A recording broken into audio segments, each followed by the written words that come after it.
Is it not behaving? I shouldn't have walked around the track throwing soccer balls or whatever the other day. That wiped my back. I didn't really think about it. I got done. I haven't quite recovered.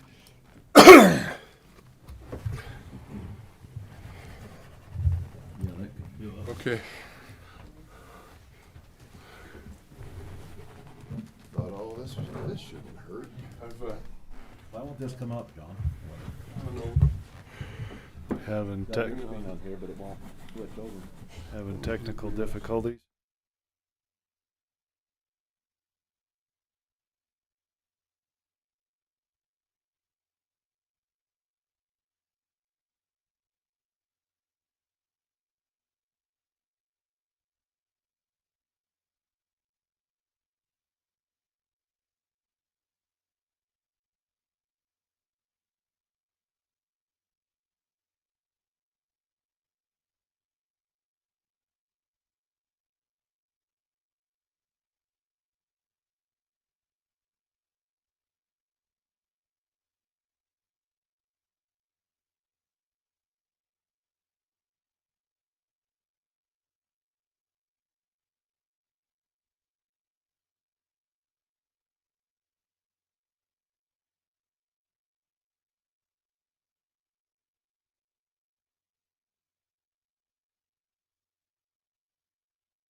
You got everything lined out? Prayer and pledge? Oh, no. Got it. You want to pray, Mike?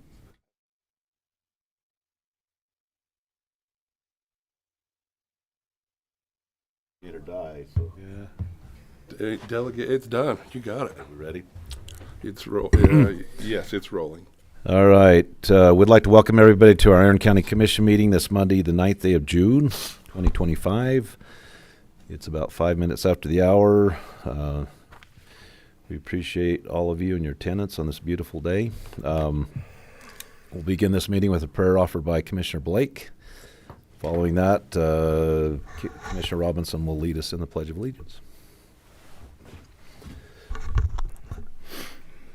Our Father in heaven, as we come before thee this morning, we're truly grateful for the opportunity that we have to meet as citizens of Iron County. And we're grateful for the opportunity to serve.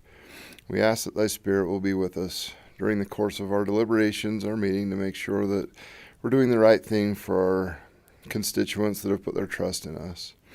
Father, we are truly grateful for all of the moisture that thou has been providing us to fill our lakes and our rivers. We're truly blessed, and we thank thee for that. Father, we're grateful for our freedom and for our government.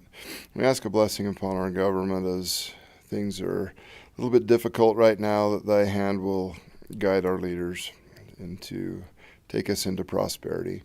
Father, we're grateful for all the many blessings that thou bestow upon us, and we pray for these things in the name of Jesus Christ. Amen. Amen. Amen. Please join me in the Pledge of Allegiance.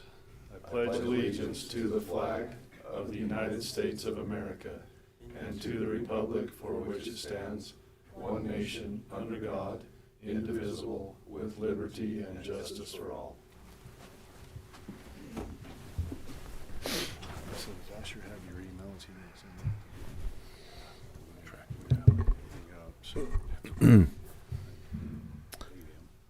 All right, thank you for that. We appreciate it. We will go ahead and go to look at approving the minutes of May 27th, 2025. Is there any discussion on the minutes? No, and I'm going to abstain. I was out at the doctor, Okay. injury that day, and so I'll abstain from Okay. that. No, I don't have anything to add to that. I'll make a motion to approve the minutes for May 27th. Okay, I'll second that. It's been moved and seconded. All in favor? Aye. Aye. And Commissioner Blake recuses. So, or abstains, whatever we call that. Whatever it is, I ain't voting.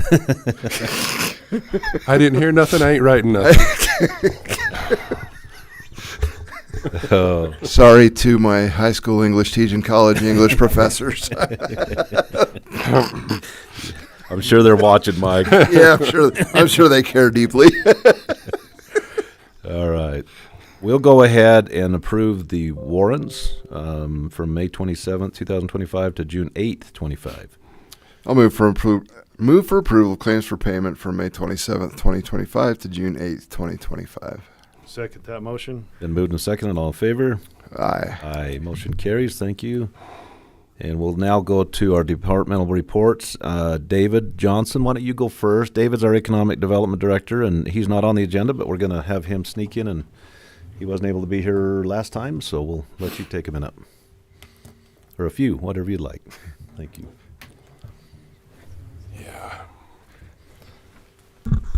Yeah, Commissioners, I apologize for the mix-up when I was scheduled for the last report. So I put this together. I've been putting actually together just kind of the end of the fiscal year with Cedar City's on a fiscal year, and so I was putting kind of an end of the year fiscal year report, and so I figured it'd be good to come in here now that it's June, and since I apologize for the mix-up the last, but I'll give you some high level.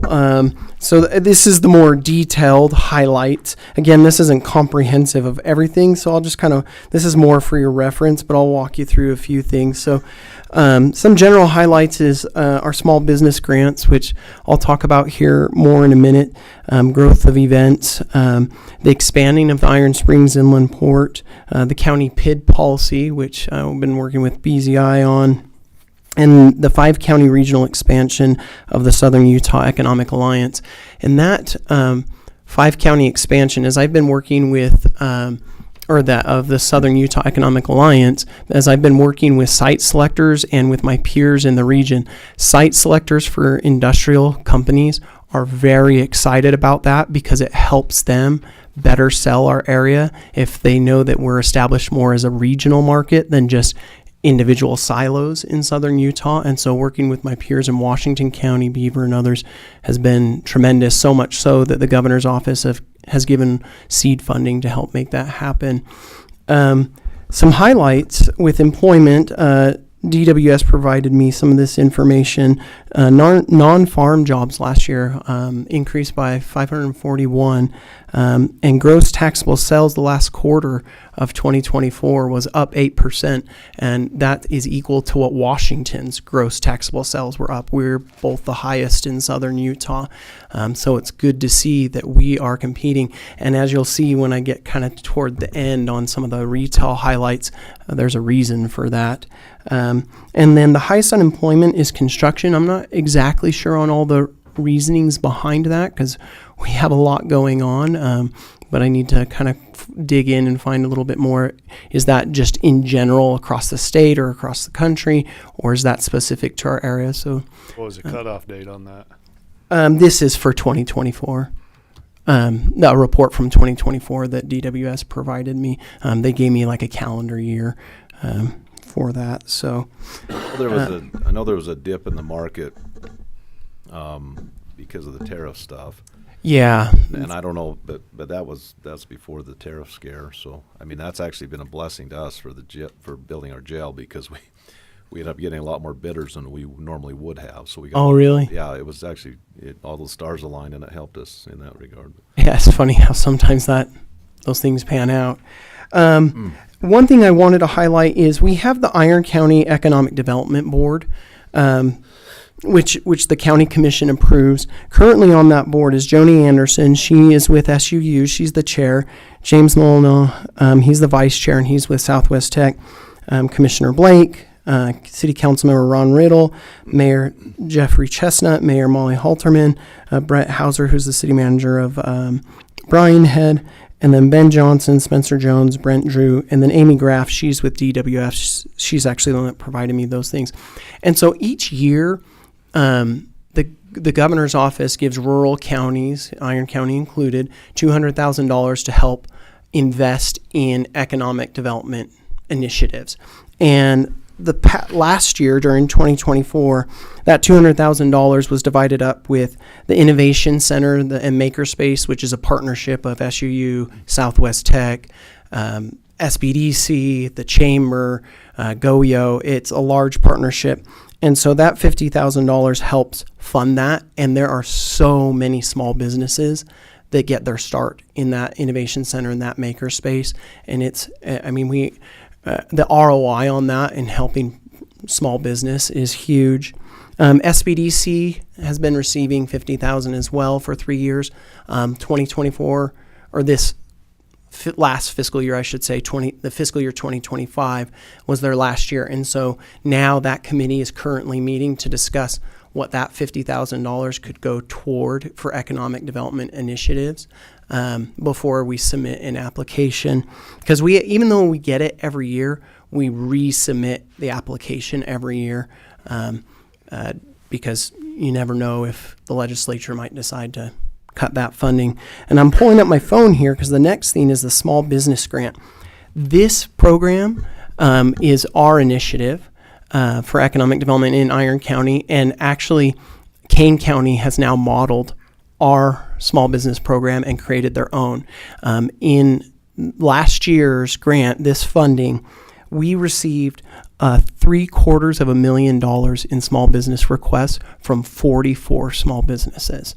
The finalists for that, we whittled down the 44 to a few finalists. The finalists had requested a total of $132,000, and we only budget the $65,000. And the winners of the small business grant this last year were Fire and Smoke Barbecue. They're opening up a second location in Cedar. The Pub, which is on Center Street in Cedar, historic downtown. Bryan Head Mall. They were expanding. They needed an excavator and things to clear out the snow. Although, ironically, they got that and they basically had no snow this year, unfortunately. ganache brownies. They were actually contracting with someone in Ogden to do fresh made ice cream. And so they had to meet them in the middle every week and have free dry ice to keep it cold. And so all they wanted was some money to buy their own ice cream machine. And that's what that went for. And then Lone Wolf Precision is a small fabricator that fabricates parts for a lot of different manufacturers. They custom fabricate parts. And so this program has been very successful for our small businesses. Now I won't bore you too much longer because there's a couple things I want to get to. So here I talk about the Historic Downtown Committee, and this report is kind of for both Cedar City and Iron County since we're kind of doing them both. And there's a few highlights about what we've been doing in Historic Downtown Main Street. Marketing highlights, updated the website, updated the RFI packets. If you're not familiar with that, is when the state sends out a request for information for a corporation that's looking to come here and manufacture. We send out a packet, and we've updated that. Those small businesses that get those grants, one of the things that we do is we set aside $5,000 to do feature videos about each of them so that they can promote their business after they've, utilized that funding, promote the great things that they're doing. So I'll skip to the next side, the industrial side. Excuse me, I kind of have some allergies here. And here I list kind of our major industrial developments in the area. You can see the Utah Inland Port, and I'll talk a little bit more about them in a minute. It used to be BZI Innovation Park in Savage, which constituted about 800 or 900 acres, close to 900 acres. But they expanded with Silver Hills Industrial and Lakeside Industrial, and they also included the turf farm. So they expanded from about 900 to 2,300 acres. And the Inland Port functions more like an RDA zone, where any company that comes in there is they are able to get additional incentives through the state on only newly generated revenue, and those are stackable. Now, what I'm really excited about, and I'm going to kind of jump here with industrial, we responded. You'll see on the right side of the page, state RFI responses. We responded to about 20 of those, which is about every other week that we're responding to state businesses looking. Of those, Project Fabian, Project Road Candy have come and actually done site tours or held meetings with us. But if you go back over to the proactive industrial outreach, Project Hive through Project Spencer, these are all projects that our office proactively reached out to locally. And if you look at projects or new business meetings and site tours, 12 of the 14 of those are from our office's efforts, our proactive efforts, and only 2 of them are from the state RFI responses. And that's what I want you to see, is how much we're proactively doing outreach. And if you look at the projects moving forward, we have 7 projects who have committed or already purchased property to come here. Project Hive, for example, they are a rotational molding company. They're going to bring about 30 jobs.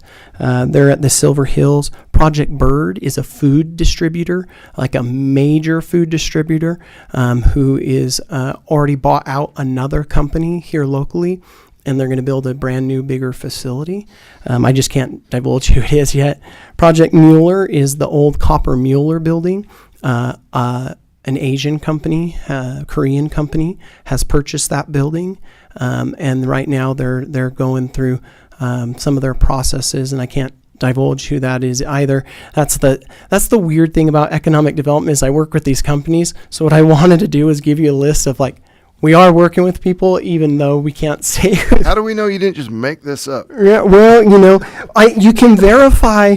You can verify at least with the state RFI responses, and we have all the responses, copies of our responses. And so I've met with a lot of these people. Yeah, that's what I was going to say. With David and with the economic development team. And that's the funny thing, is because you're like, Don't tell hi, them. I'm Mike. And they're like, hi, we're Project Fabian. Yes, exactly. Did you sign the NDA? Yeah, exactly. They're going to make copper, same kind of products that they. Actually, they're going to go into plastics. I can at least say that. They're doing plastics, not copper. Really? And they're doing commercial grade type for like other industrial users. Those are the kind of plastics industry that they're looking into. So it's big time. I'm really excited. I put Project AMPAC. I can talk about that because American Pacific, they announced a $100 million capital investment to expand, which is a huge deal. I'm actually working with them right now to try and put together a good feature story about that and send out to different media to highlight that. So to have 7 projects committed within a year's time is huge. A lot of times these projects take years, 3 to 5 some years, and some you wonder if they're ever actually going to move their dirt that they promised. And so this is a big deal, and so I'm really excited. But I can't take all the credit because what's great about the inland port is Danny Stewart and I, if you flip over to the next page, have been tag teaming on a lot of this and working with BZI, working with these industrial developments. So BZI Innovation Park, their key staff member, Drake Howell, and Danny and I all decided to go to the National Site Selector Guilds. And this is like the elite of the elite site selectors nationally and some international. And when we decided to go there, next thing we knew, GOEO decided to go with us. EDC Utah decided to go with us. And we had a little Utah contingency kind of follow us out there. Made some amazing connections. And Danny highlights here, he provided some of these highlights.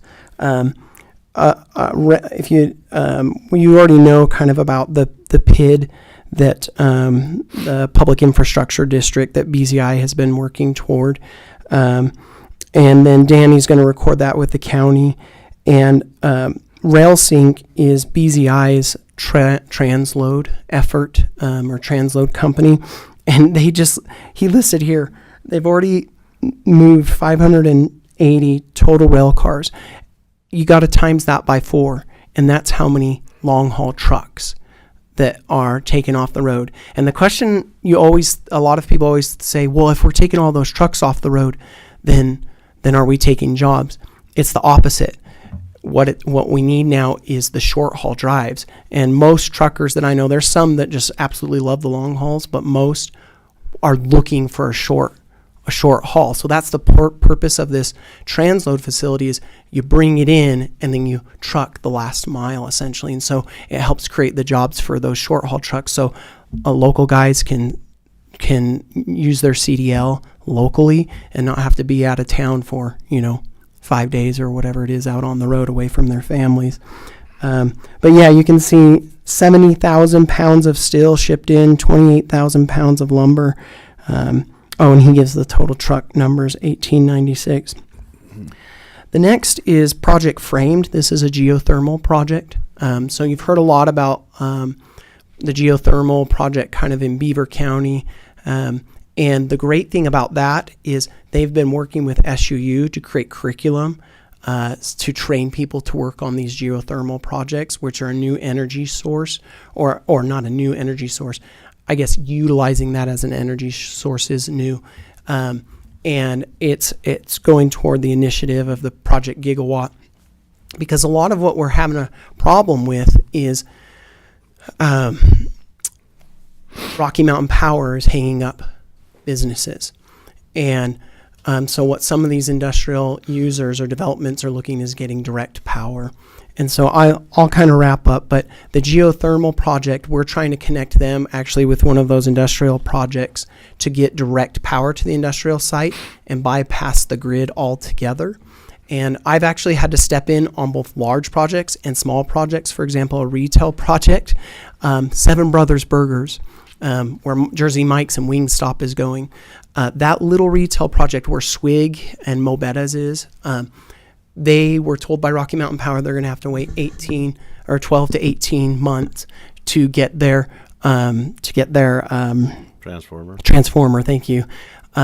And they called me in a panic, and I made a bunch of calls. I worked with Rocky Mountain Power, and we were able to get that sorted out, so much so that the contractor came to my office just to shake my hand 2 different times to thank me because they were going to lose those three tenants if they couldn't give the confidence. They have to order those transformers when they just start even thinking about a project. Exactly. Have it in time. And what I did is I called Rocky Mountain. I said, and others, and I said, hey, I understand like if there's backup to some degree for these large scale projects, but something small like this, we should not be holding up a burger company to open up because of this. And so we were able to sort that out. So I was really happy about that. And then just to wrap up, major retail developments, and this is Cedar City highlights. This doesn't even count like the Linz that was announced in Enoch, or some of the great things going here in Parowan, like the Ace that's being built here. But we have 7 major retail developments. And you probably saw just recently the Winco announcement. There's some people saying, no, but I don't see it on their website. Well, that's because we work directly with the real estate team, and the real estate team gave us permission to share that before they even make their formal announcement, because they submitted a pre-application, which is public record. And so I said, hey, this is public record. Is it okay if we share it before the cart gets before the horse? I wanted the horse before the cart, sort of a thing. And so they gave us permission to share that. But anyways, there's the long kind of, or I guess I should say the Reader's Digest version of a year. And again, this is just highlights of what our office has been working on. We're really excited of some of these projects to come. The thing that I kind of want to close with is what our office is trying to do. Oh, I should probably say, because this goes along with it, our office is trying to go out to our existing manufacturers and tour each of those buildings. I know you've probably toured some, but what we'd like to do is invite you as commission members to join us on some of those tours to get familiar with those businesses, and it builds those relationships. So when you have an issue like Utah Iron, how the tariffs kind of impacted Utah Iron, I was on the phone with them for several days over a few weeks, and they've kind of got a strategy and a game plan of what they're trying to do in the meantime. But those relationships really matter, especially on retention.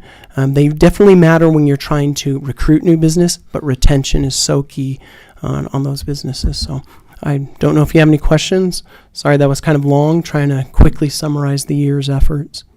That's good. A lot of Exciting. A lot going on. Thank you. Yeah, thank you. I appreciate your time. Thank Appreciate you. it. Very good. We will now go to our auditor, Luke.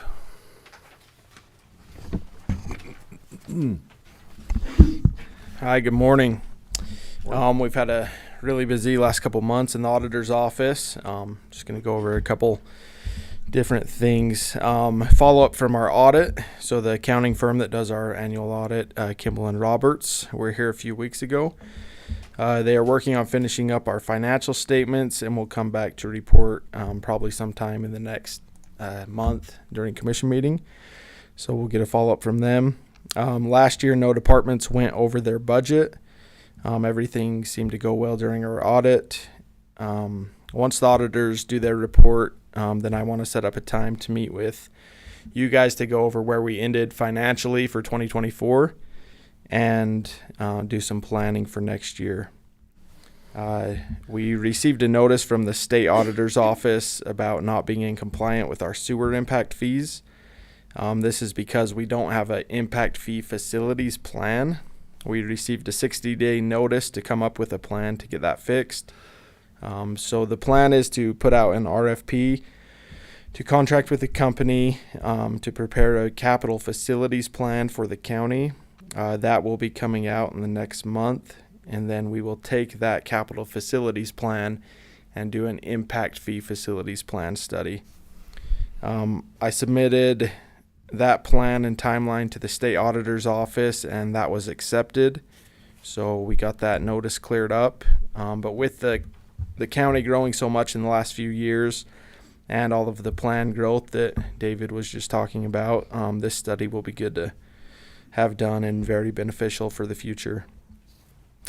Michaela in my office and I have been working closely with the fleet department to set up a better system to track all of our vehicles and assets. This includes budgeting which vehicles will need to be replaced in the coming year, tracking current year sales and purchases, and verifying that all vehicles are licensed and insured. This is still a work in process, but we're making some good progress on tracking that with them. Right now is the time to set tax rates, so our new property tax rates for 2025. So I've been working on that. The assessor's office was able to complete the tax roll on time this year. That was very beneficial and went a lot better this year. We had a lot of struggles the last couple of years with the new Puma software that the assessors are using to value properties. This year was much smoother, and Carrie Christensen in my office, she does a lot with this process. But her and I feel a lot more confident with the conversion of values from their software to our property tax software. We were able to check that and verify a lot more things this year, and it was a lot better. And it was good working with the assessor's office on that. I have approved the certified tax rates for all of the taxing entities. Those entities will now go and review those, and they'll either approve the certified tax rate, which would approve the same amount of revenue as last year plus any new growth, or they would enter a higher rate if they're requesting additional funding. So that's been sent to all the entities. They will look at it over probably the next week or two and get that approved. Once they get it approved, it'll come back to me, and we'll go through finalizing those rates. Let's see. Another thing I want to mention, so the average value of the home in Iron County last year, if you remember when we did truth and taxation, it was about $418,000. I got the updated value, it was $431,000 was the average countywide. We had the tax sale a few weeks ago. August and the treasurer's office, they do a lot throughout this whole process of the tax sale, and they do a great job. We held the auction through Public Surplus again, which is an online auction for those properties that haven't paid their taxes for 5 years. There were 58 properties this year, and all of them sold. So that went well. And then a little update on the jail, and all of you are aware of this, but it has been a question on if we were going to be able to finish the top floor of both of the pods in the new jail. We did have another $6-7 million that we were approved for initially to bond for. But over the last few weeks, we've got final bids and determined that we will be able to finish the top floor of both pods with the funding we currently have. And we will not need to do any additional bonding. So that was great news. So we're sitting in a good spot with that project, and it's moving along. Any comments or questions for me? You met with Leighton and went through that? Yep. It was good. Yeah, it was good Yeah, news. And like I mentioned with David's report on the tariffs, that really helped us because we had, instead of having 3 or 4 bidders on a scope of work, we had 9 or 10, which really brings that price down. A lot of people put their projects on hold because they were scared of the tariffs, and then when we put these bid packages out on the jail, there was a lot of people interested, and a lot of bids came in. So that really helped the county. That was just perfect timing. So yeah, that worked out great. So okay, thank you. Thanks, Luke. Thanks, Luke. Thank you. Okay, corrections. Shalon. Get to go under corrections today and not sheriff. That's good. Get me out of here fast. Just kidding. Not that I don't like hanging out with you. Great people. Nice recovery. It's a Monday. Thanks.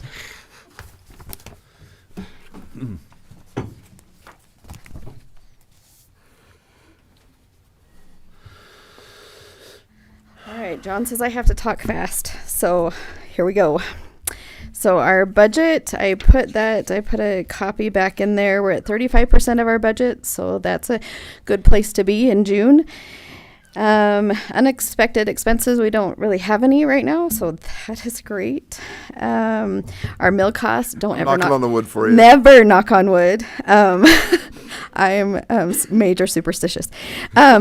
So our culinary costs have come down just a tad, not tons, but that is not a terrible thing right now. Our population has gone down a little bit. Let's see, our work crew, sorry, skipping all the way to the back page. Our work crew hasn't spent as much time out. Our work crew supervisor, he has been on leave for a little bit. Vacancies at the jail. We just have, it's crazy. We've been able to hold our employees for the last little bit, so that's good. So right now we just have the 3 that we got approved for the additional staffing, and those are the vacancies I have.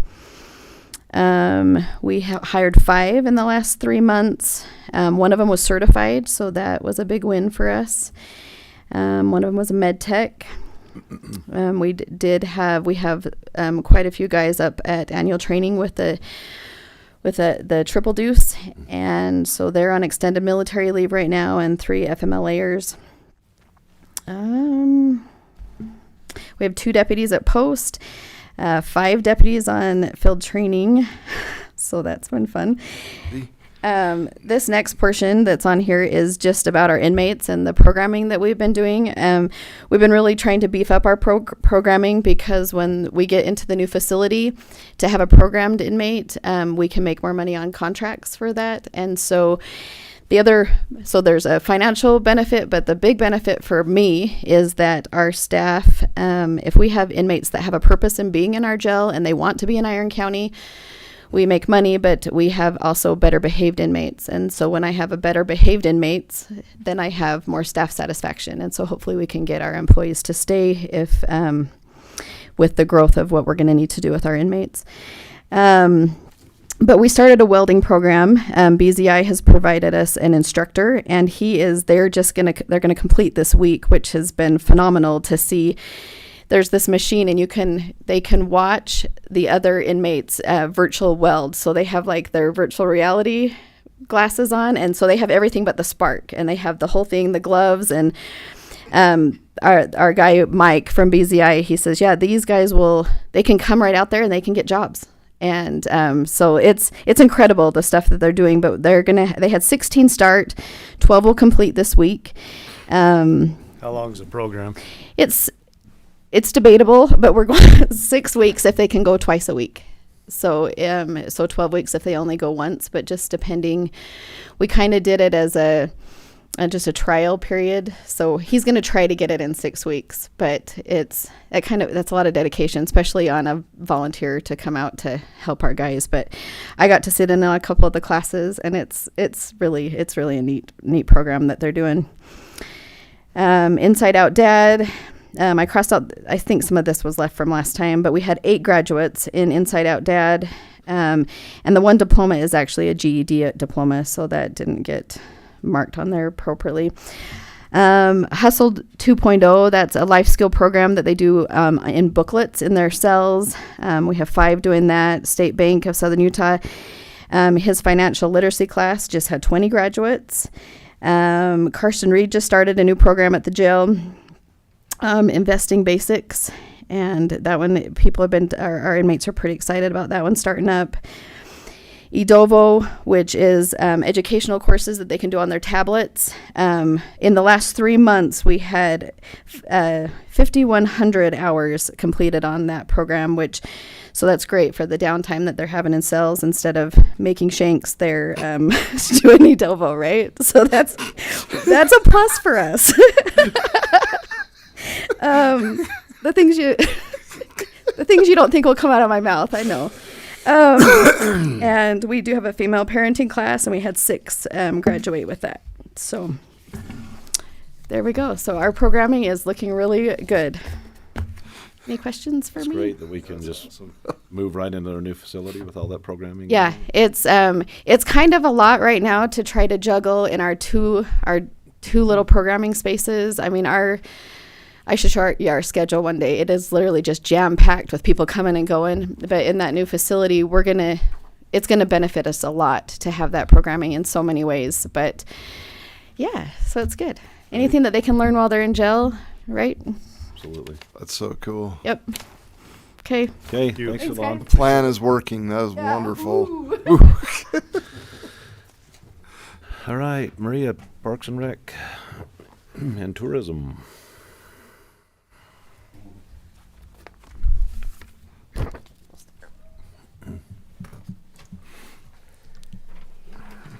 you.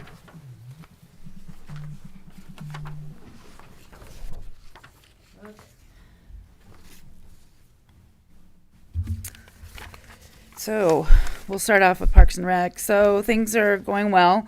Just an update on the last time I was here. We were, I had reported that we were having a problem with some of the mountain bike races, that they were impacting some of the neighbors. And so Bruce came up with some funding so that we could expand the road actually into Three Peaks so that it was wider and longer and paved. And that will allow us to have the race actually start in the park, as opposed outside of the park in the neighborhoods. And so they have been able to, Bruce has been able to get that widened, and I believe he's paving it this week. So that is going to be pretty Maria, impactful. what is so there's the Utah High School Association, Mm-hmm. and then summer. I'm assuming there's summer games. So there's summer games What's the schedule? I'm just curious. in terms of Like when. when does the high school one run? And So the high school one, we'll have one in September. It's September 12th through the 13th. That's a regional race. And then we did win the state championship again this year.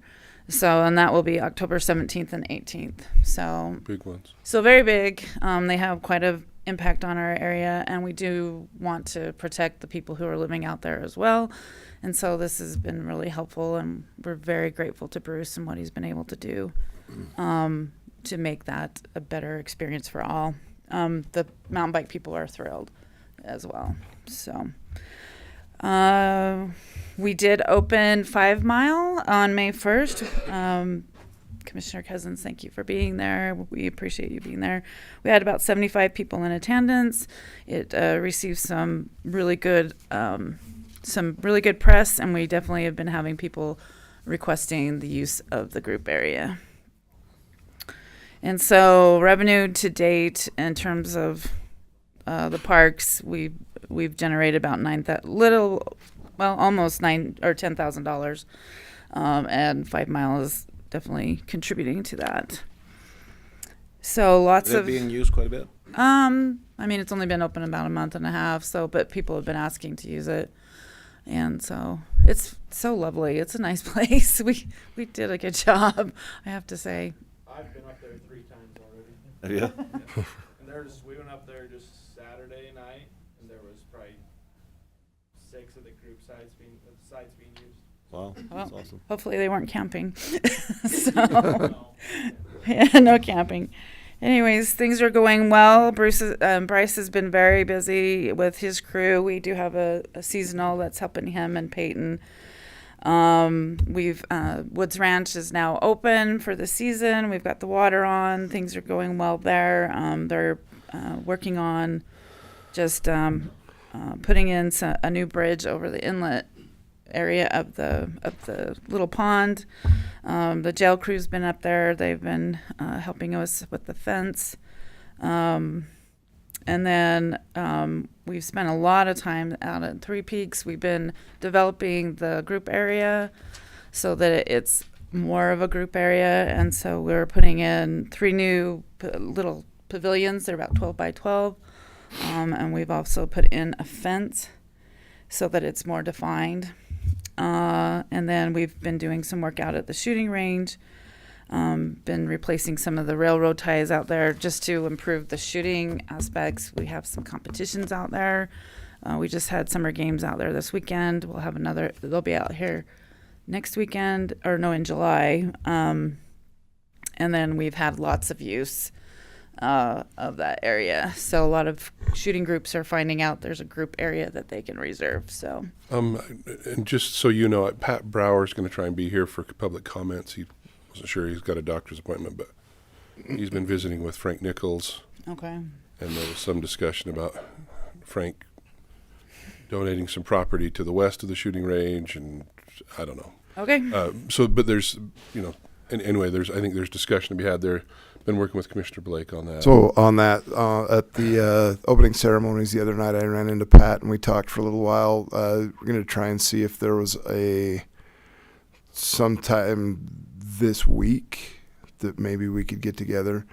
I told him even if it were in the afternoon after 3 here in Parowan might be the easiest time To get together. to get together, and it kind of depends on your schedule. So I was gonna call you, get you and John today, but I'll mention it now so it's in case I don't. But Yeah. if we can In talk- fact, Frank just walked in, and if we can talk about that, Okay. Well, let's talk about it Yeah. great. and see what we can do. yeah, I do know, yes, it's definitely getting used out there. I do think we may have to look at expanding that group area. So it's definitely on our radar. The only thing on the shooting range, we are still waiting on Rich to get us, as you know, we are trying to do that boundary adjustment with the BLM. We're still waiting on Rich to get back to us regarding, he needs to give them a map and some coordinates, and so. But as soon as that is in with the BLM, we should be able to move forward with that boundary. And I believe that's all I have to report on Parks and Rec. Any questions? No. Okay, let's talk tourism.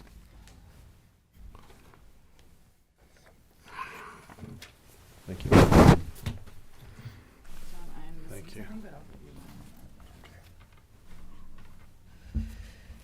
Okay, so revenues, collections. So TRT collections are slightly less than 2024 to date. Occupancy has dropped slightly to date, as well as our average daily rate. However, restaurant tax, we've seen nearly a 12% increase over 2024 to date.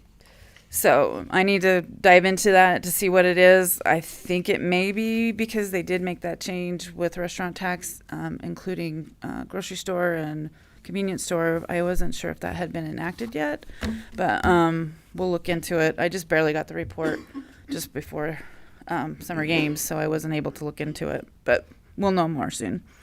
In terms of some of the projects we're working on, we are working with the Utah Office of Tourism on a 7-month destination development program. This is where we take a destination expert and match them with 4 businesses in the county to assist them in creating a bookable, monetized visitor experience. So think of it like when you go on a cruise and you book a excursion. That's basically what we're trying to do with this program.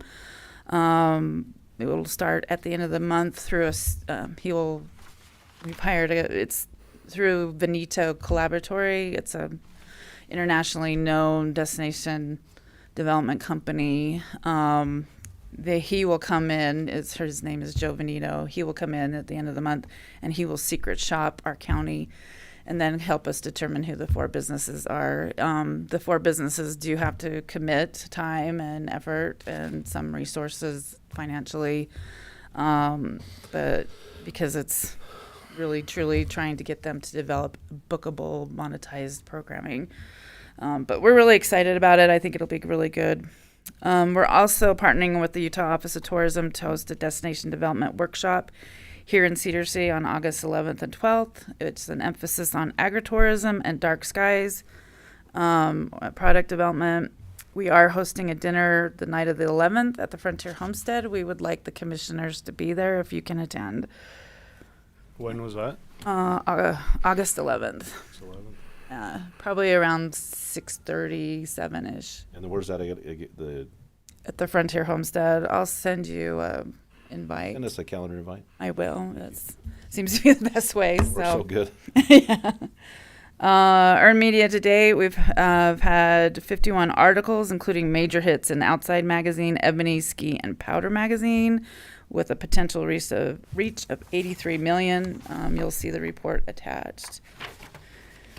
And then just kind of an update on when we came to you not too long ago with SUU and the Utah Summer Games to talk about an investment in some sports facilities. We are just barely starting those discussions. They've just kind of had some things going on at SUU. and we're gonna hopefully bring something to you guys probably by the end of sometime in August. So I just wanted to give you an update on that. And then I just want to say thank you for coming to the Utah Summer Games opening ceremonies on Friday. That was fantastic. It was a great event, and we're so appreciative of the Utah Summer Games and what they're doing and how they are growing. And it was just a fantastic night. So thank you. Any questions? That was great. No. Thank Daughter you. played tennis, doubles. They were the only 2 girls that filed, so they played the men, but they had a good time. They had a good time. And the rain cleared, and it was a perfect evening. So it wasn't an easy day for them, though. They had to cancel quite a few games. Well, did they? Yeah, it was pretty sad. But it allowed the participants to come to actually participate in the opening ceremonies. So that crowd was huge. So good. It was a fun evening. Thank you. All right. Well, thank you. Appreciate it. All right, commission. Looks like we haven't missed anybody, have we? I think we're at Commissioner Blake. Do you want to go? You know what? I've got between vacation and back injury. Just looking through my calendar, there's been involved in a ton of HR stuff that I'm not going to discuss publicly, but I spent a lot of time with just some of my departments working through some issues. The other thing is opening ceremonies that we were in attendance the other night. I had a chance to visit with John Oglesby, the executive director of the games, several times during the course of the night. Probably one of the biggest things that he's been able to accomplish is the relationship with the Las Vegas Raiders. They had a really good, they had a really big booth there at the block party, giving away a lot of swag.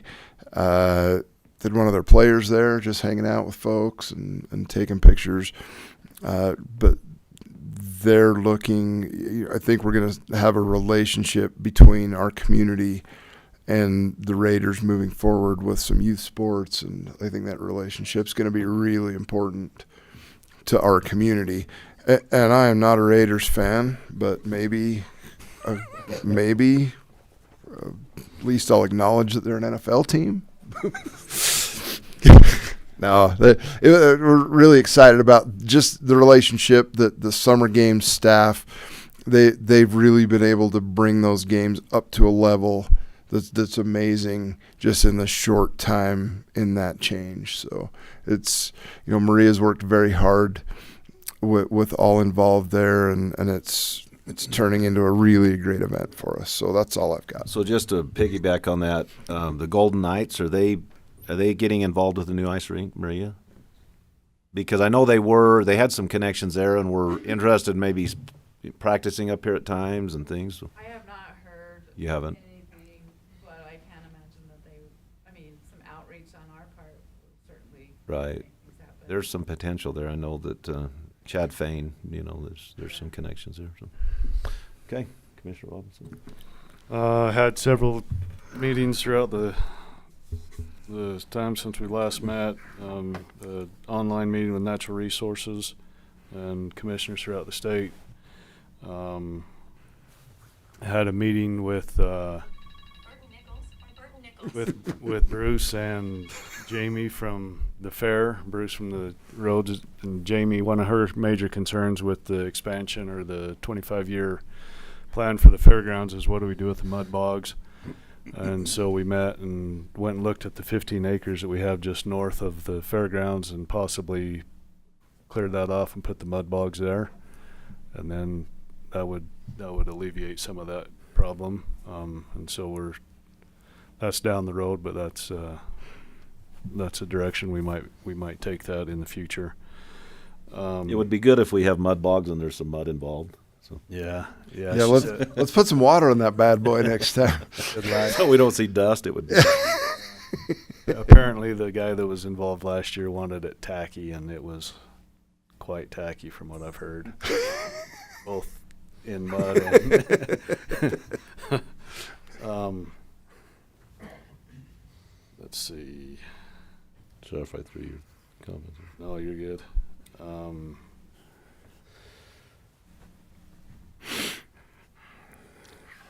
Let's see, and then I was approached about an issue with the Prairie Dog Reserve that's out here in Parowan Valley, and then the Division of Natural Resources not upholding their end of the agreement to take care of their dogs that are becoming quite an issue and invading the neighboring farms and causing significant crop damage. So that's something I need to work on today after today's meeting, is to get with them. And So if I remember back, because I don't, when we did that, I think I was the only one here, commission wise, when we went through that process. But part of that, by establishing that as what's the technical term, John? Reserve or a conservation yeah. easement type of a reserve. If those dogs come out of the reserve onto adjoining properties, they automatically have the right to get rid of the dogs. Yeah. They can just, if there's a dog off the reserve on private property, they can just schwack the dog. they being who, the The landowner? landowner, yeah. Because right now we've got about 15 acres of newly seeded alfalfa that's decimated, and about 10 to 15 acres of newly seeded corn that's decimated. Yeah, those landowners under that agreement should have the right to just remove the dogs by any means That's pretty necessary. explicit. But it'll be good to kind of follow up with that, and we can help you if we need on the Reed probably yeah. could get you the documents, right? And the conservation easement would be my office, and Reed What will else? certainly be involved with that. Yeah, because that was, I mean, that was a lot of the argument when this came up, were landowners, but that is part of the agreement with that. If the dogs move off of the reserve into private property, they can be exterminated by the landowner. Okay. So It's becoming a huge issue. Yeah, no good. Yeah, they need. Yeah, that's part of the agreement, is they can. if we could just explain the boundaries to the prairie dogs, I think we'd.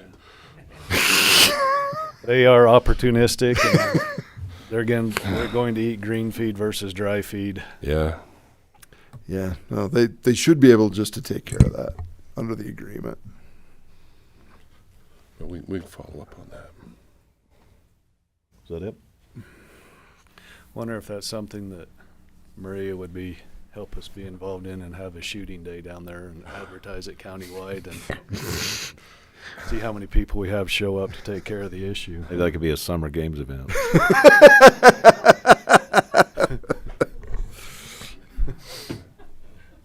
I want that to be on the record. Is that it? Yeah. Okay, thank you. Talked about summer games. It was awesome. We talked about the jail. We did sign an MOU with Cedar City Intellects, who's doing our dirt work. They ended up cutting the fence towards Highway 56 and going in on that recharge basin and taking a big windrow out of one of those, between two of those recharge ponds. And we'll end up trading material, whatever. We had Platt and Platt survey that and to see how many yards of material they take.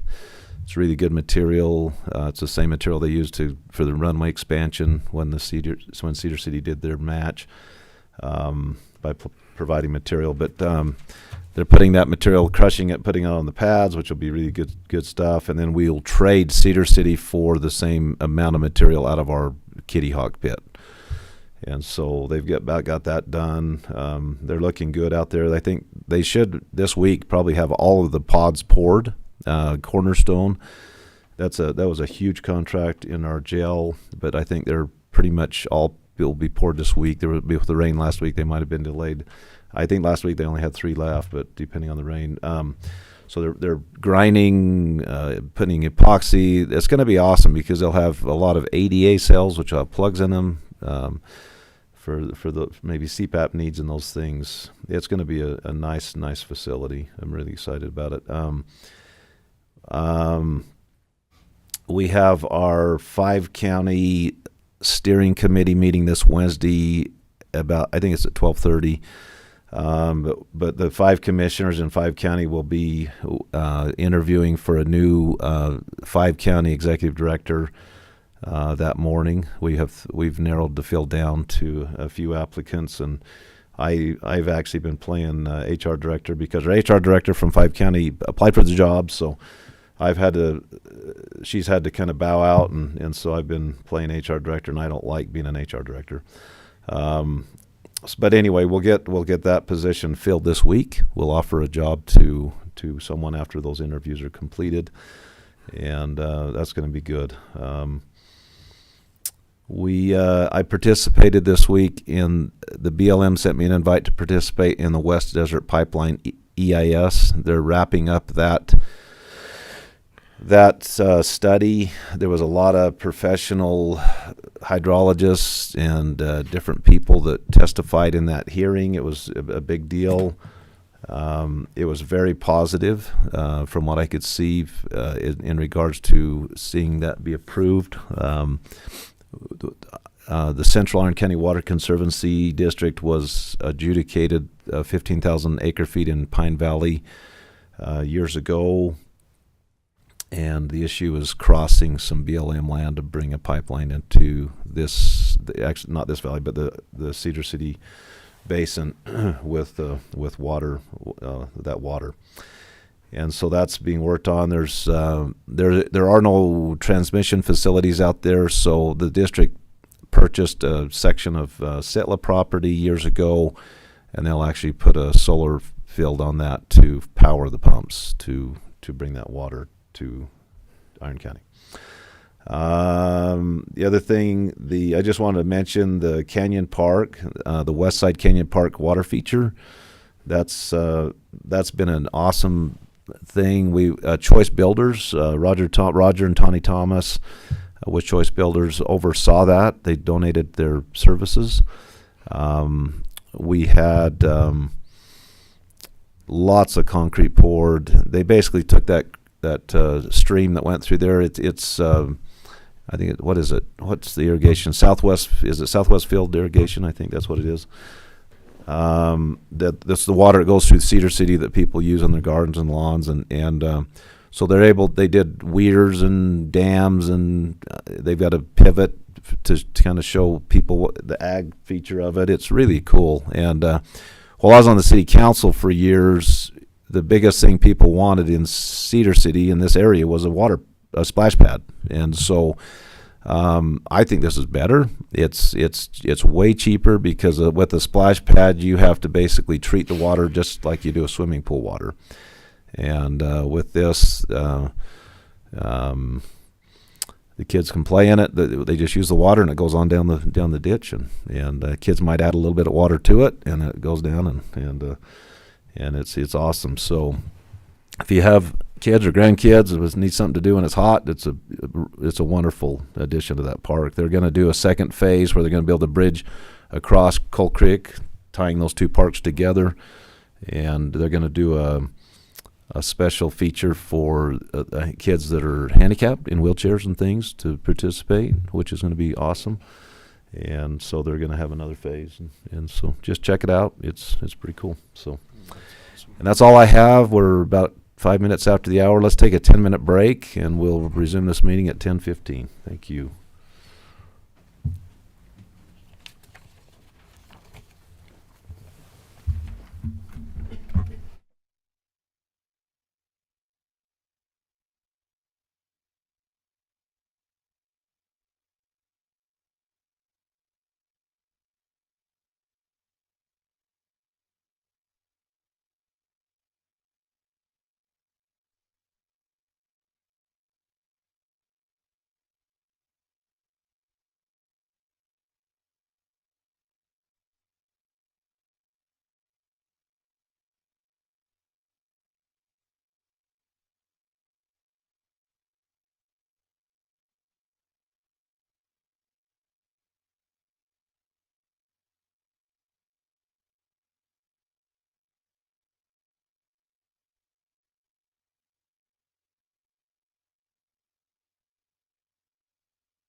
You good, John?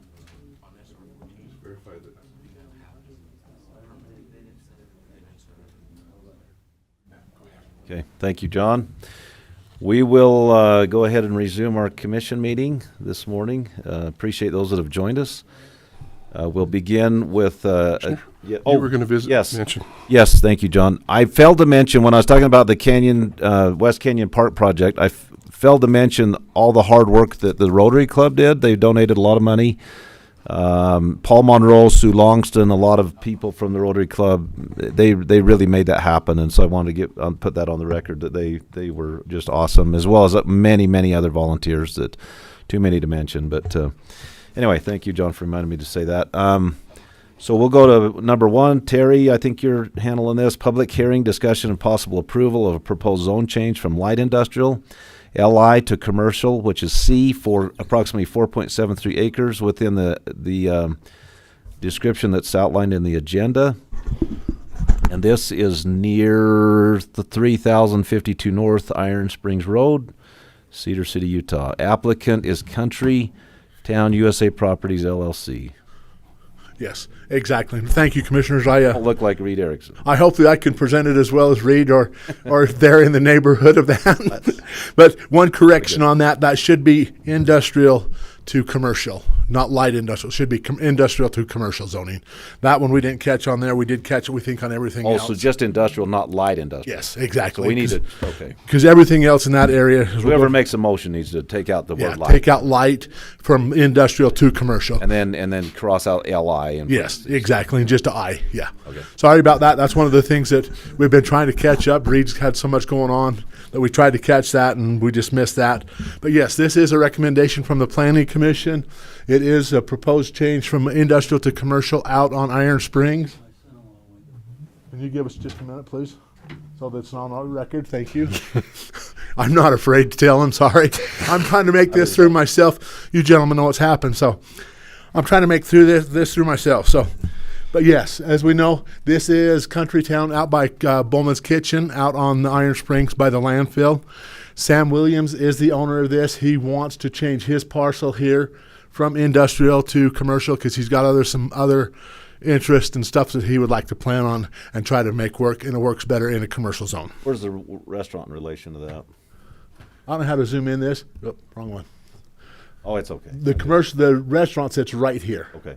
And then he's got a little greenhouse here, and then the other sheds over there, and then the hay building's right in the back. So it all sits right here towards the middle of the property, just coming off of Iron Springs roadside is where we're at. If we go to the next, you're all familiar. Come out Iron Springs Road. The landfill sits right just across from here. We're on the north side of the road. I'd say the northeast side of the road, going out west on there. And we've got, like I said, everything. Here we go. Yeah, everything else is around here is industrial.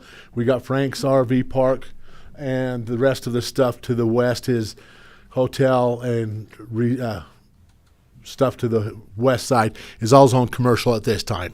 So all we would do is tie this little bit of industrial back into commercial.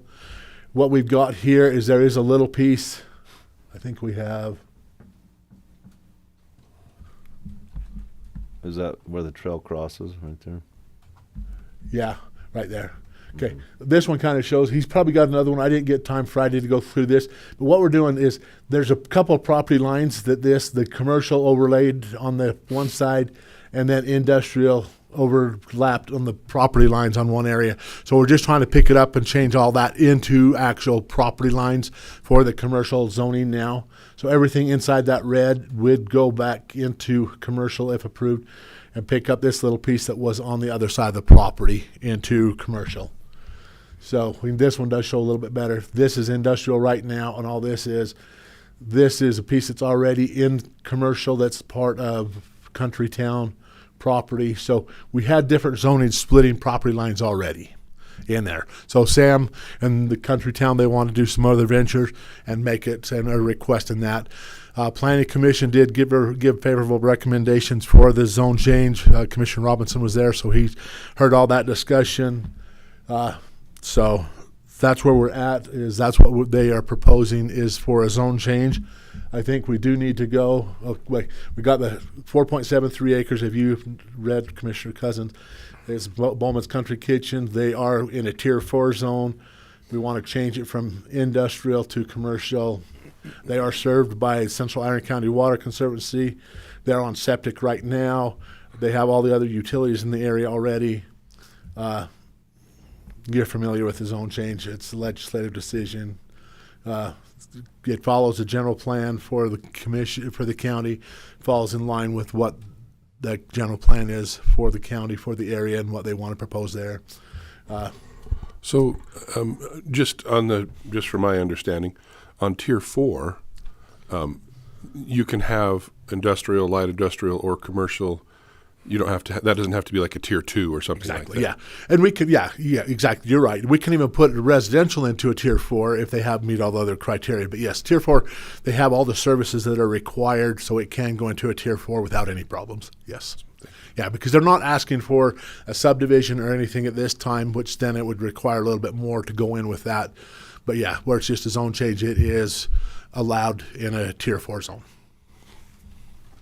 Any other questions? Commissioner Robinson had a full long night the other night of going through this. So if not, this will require a public hearing. So if no other questions from the commissioners, I'll turn it back to you for a minute. Thank you. Okay, Chair will declare this public hearing open on this agenda item number 1. If you have a comment, please approach the mic and state your name.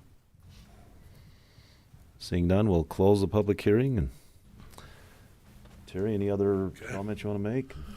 I have no other. I'm in favor of it. We've been out there, visited with them. They've got some good plans, some good ideas, and they've done a lot of work with it out in that area. Frank's put a lot of time into it. So I think it's a good area to put some commercial to give them some opportunity with the growth that we've got going out that way with the Innovation Park and stuff. So Right. I don't see much problem there. We had your public hearing, went through all that.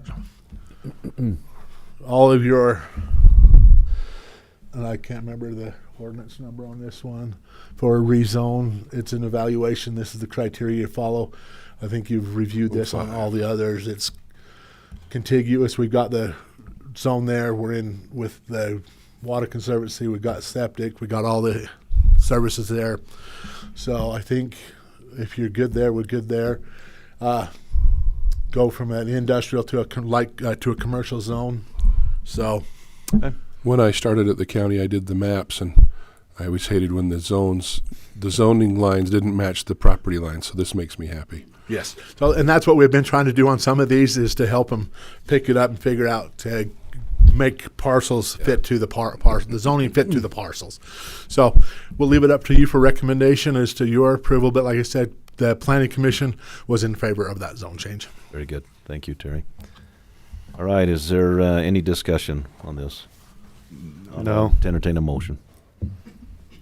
It's my turn. It's your turn, I think. Make a motion to approve the proposed zone change from industrial to commercial for approximately 4.73 acres within the legal description stated on the agenda. Second. Iron Springs Road. Okay, it's been moved and seconded. All in favor? Aye. Aye. Motion carries. Thank you. I don't know, I just closed, but it's all yours now. Thank you, Terry. Appreciate Thank it. you, commissioners. Thanks, Terry.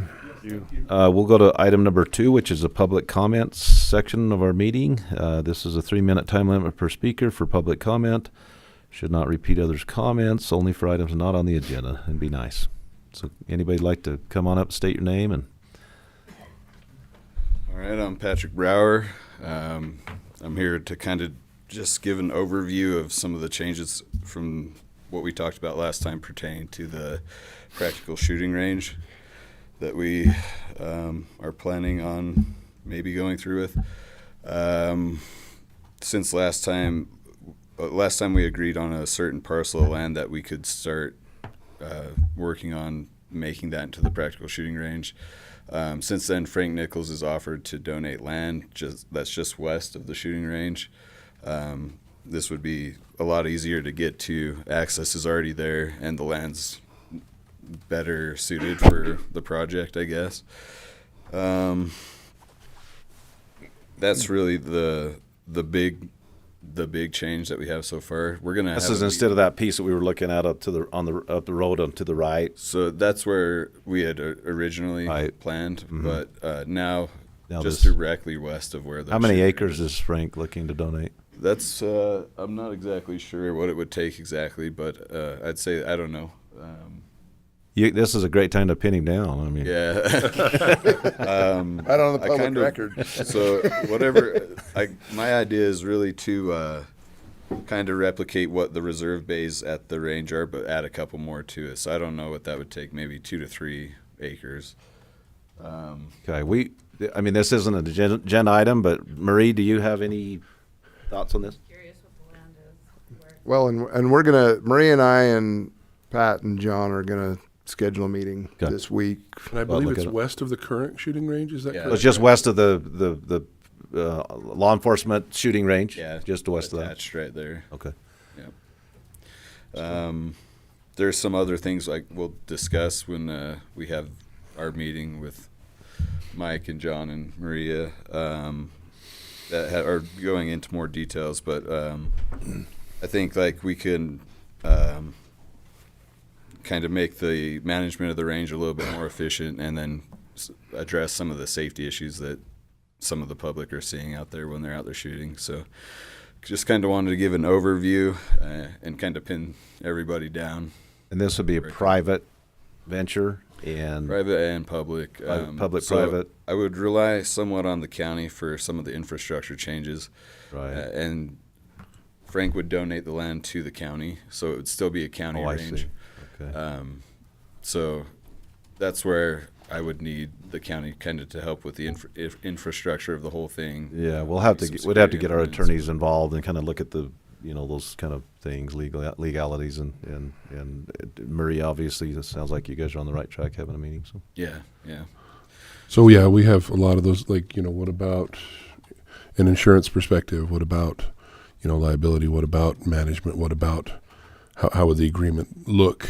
How would we structure that?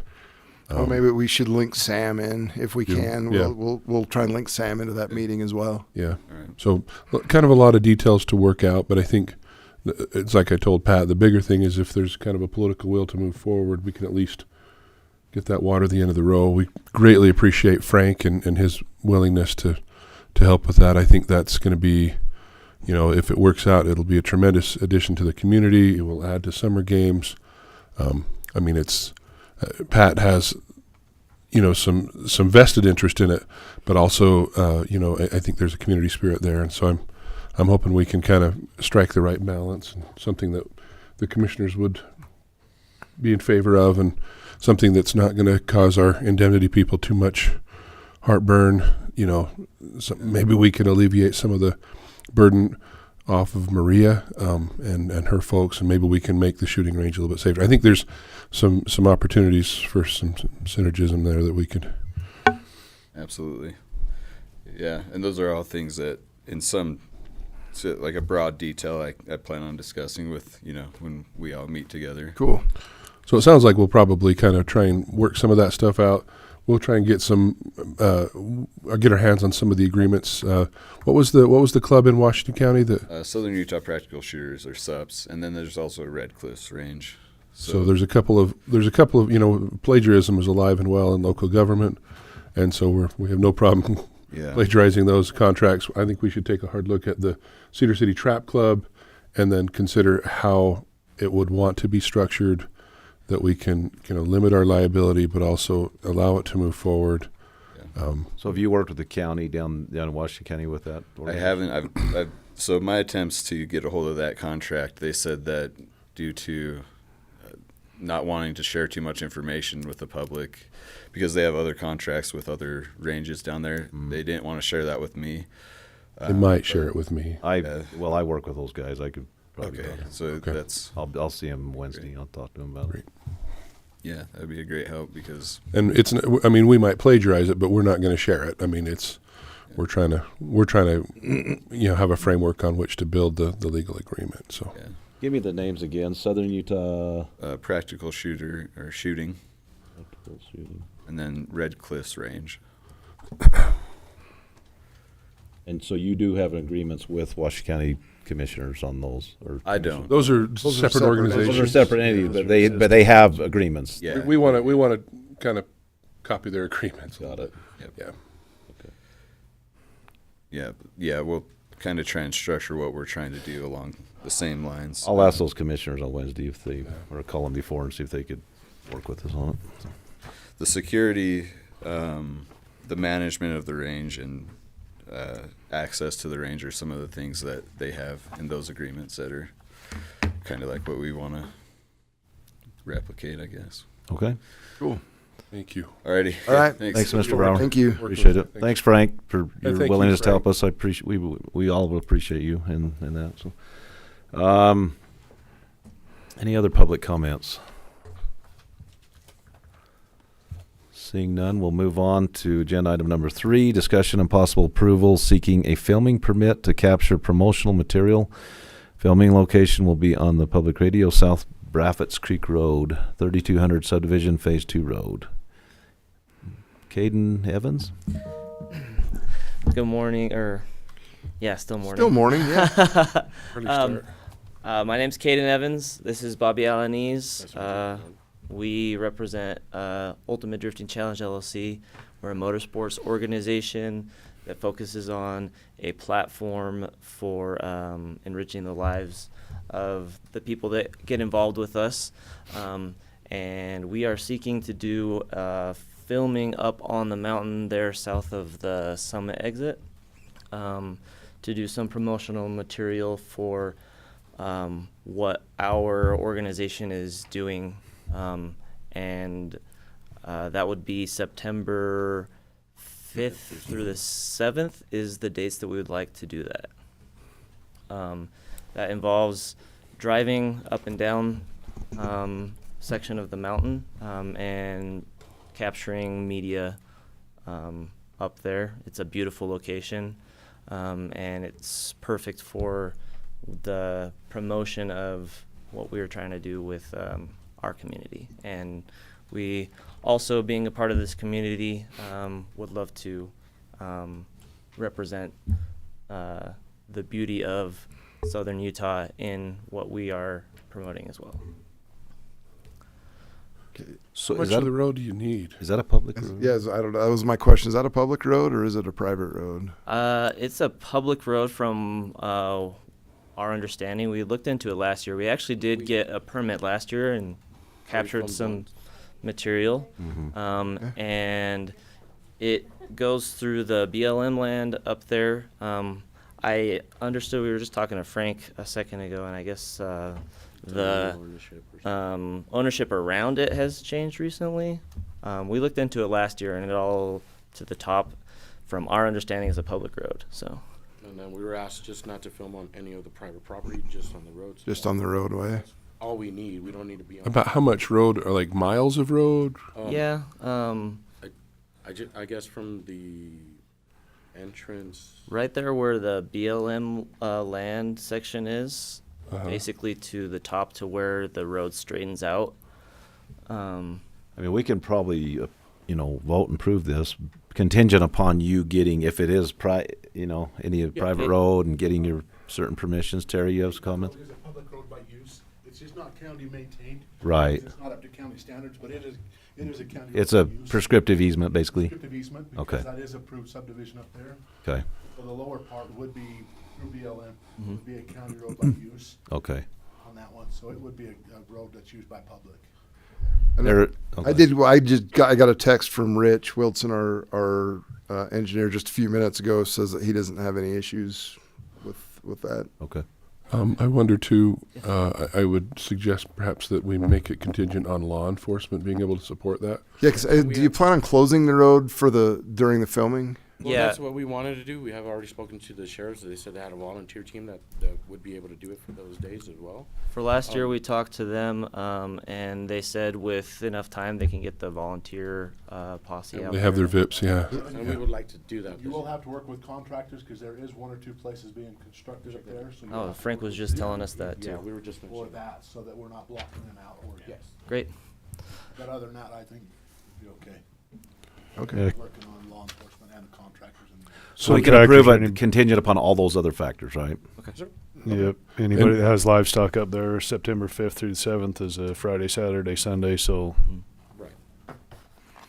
just And what we did last Is a year livestock is there trail. were a few people that wanted to get past the filming area, Uh-huh. and we Stopped all just our stopped our filming, make sure filming and that let them everybody- through. Right. Okay. And we control the top and the bottom to ensure safety passing through there. We so. talking a few days worth of filming? Yeah, But we just, would like to within do hours. We'll be filming from like 10 to during the sundown, daytime roughly. hours. It's a Friday, or Saturday, and noon, Sunday. Probably noon till sundown, Okay. roughly. So we're talking 4 days Yep. on the weekend. Mhm. Okay. And so, commissioners, this is ostensibly a filming permit, but we're going to use the event permit form that the county has, and that I'm assuming you've been working on that, and so that way, things like safety plan, communications, those kind of things are covered as well.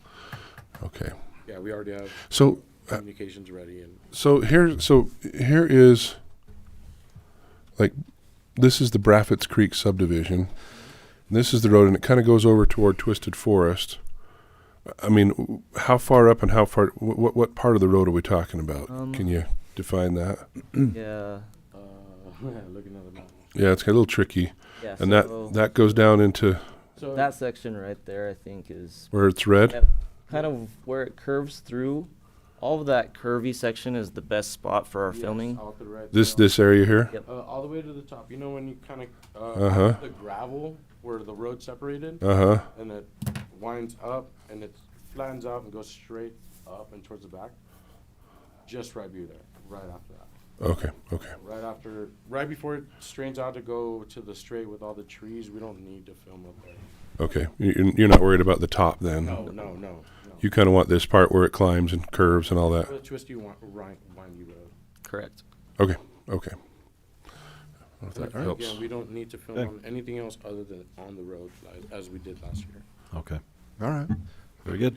I'll move for approval of call a filming permit, event permit to capture promotional material. Filming location will be on the public road south Braffitts Creek Road, 3200 subdivision phase 2 road, with those stipulations that we talked about. second that motion. It's been moved and seconded. All in favor? Aye. Aye. Thank you. Okay, good to go. Gentlemen. Thanks, guys. All right. Item number 4, discussion and possible approval of a contract for janitorial services between Made Perfectly Cleaning, LLC, and Iron County for the maintenance and cleaning of the Iron County buildings. I hadn't planned on this, but what this is we approved. Just this building. No, all 5 of the county buildings. So This is the buildings. contract that we started 2 months ago. Gotcha. With changing the contract. Sam had reviewed the contract with the previous the current company, and felt that we needed to obligate or comply and work with them to finish out the notification for time before we terminate. So that's why we're coming now, is just to have you sign the contract now and start services July 1 instead of back in middle of May like we had originally planned. He felt we needed to finish the contract timeline for them for the 60 days before terminating. So this is just to ratify the decision we made the beginning of May to change companies. Okay. Is what this one is. Very good. Any other questions? Nope. Okay. Nope. Make a motion to approve the contract for janitorial services between Made Perfectly Cleaning, LLC, and Iron County for the maintenance and cleaning of the Iron County building. Okay. Second. It's been moved and seconded. All in favor? Aye. Aye. Aye. Motion carries. Thank you. We'll go to personnel. Jennifer. Good morning. In the recorder's office, Aaliyah Abbott was selected from an internal posting to receive a promotion from a full-time deputy recorder ownership specialist to a full-time cadastral mapper beginning 6/8 of 2025. In the attorney's office, Holly Peterson was selected from the most recent competitive recruiting and selection process to return to Iron County as a part-time victims advocate. This is going to be a fill from a newly approved position this year, and that'll be effective 6/11 of 2025. Okay, I'll move for approval of the personnel actions 1 and 2. Second that motion. Been moved and seconded. All in favor? Aye. Aye. Aye. Thank you. Motion carries. Thank you very much. Thank you. It's gonna be Ken.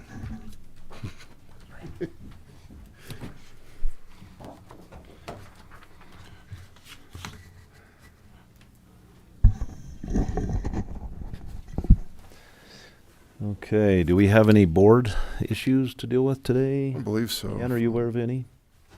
No. Okay. We do need to go into a closed session, and Commissioner Robinson will read the language on that we need to 1A. make a motion. Yeah, I make Make a motion to enter into a closed session per UCA 52-4-205. 1A to discuss character, professional competence, or physical or mental health of an individual. Second. Okay, it's been moved and seconded. All in favor? Aye. Aye. So, with that, we will move into closed session. Thank you for your attendance today, folks. There you go. Thanks, Jennifer. And you, hey,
All right, Commissioner, you're golden.